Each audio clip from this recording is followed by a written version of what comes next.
Why is the ground plowed and the earth tilled, and the lumps of clay rent from each other?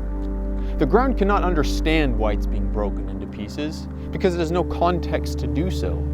But the farmer does.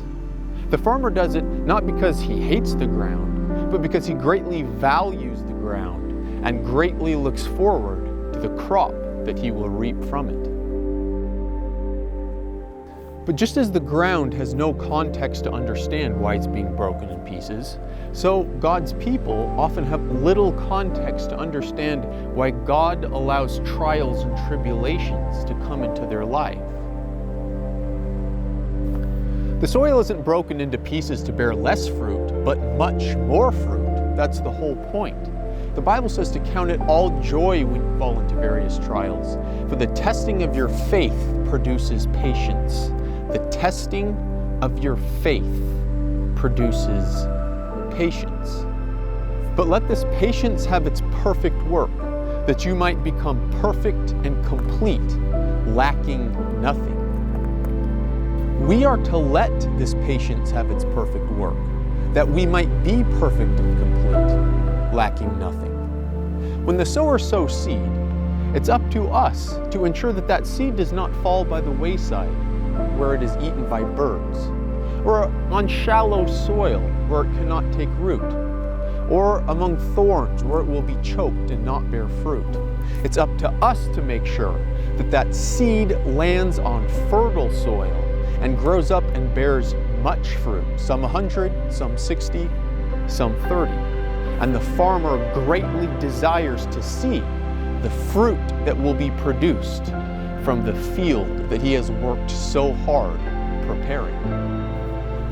And so it is when trials come our way, when God is preparing us to bear more fruit, though it might be painful at the moment. It's up to us how we react to it. What words do we say? How do we respond? What actions do we take? Do we blame God? Do we blame others? Do we blame the situation?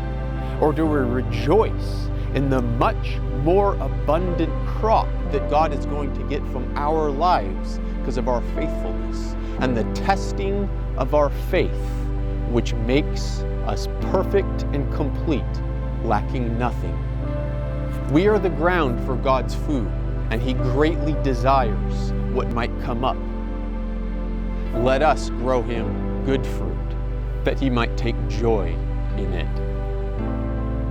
From Isaiah chapter 28, verse 23. Give ear and hear my voice, listen and hear my speech. Does the plowman keep plowing all day to sow? Does he keep turning the soil and breaking the clods? When he has leveled its surface, does he not sow the black cumin and scatter the cumin, plant the wheat in rows and the barley in the appointed place, and the spelt in its place? For he instructs him in right judgment, his God teaches him. For the black cumin is not threshed with a threshing sledge, nor a cartwheel rolled over the cumin, but the black cumin is beaten out with a stick, and the cumin with a rod. Bread flour must be ground. Therefore he does not thresh it forever, break it with its cartwheel, or crush it with his horsemen.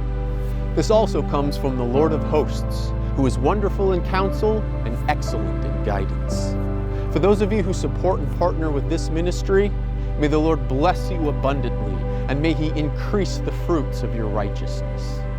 If you have a question or an idea about what might go in a future video, just place it in the comments below that it might influence those that come after. May God bless you all.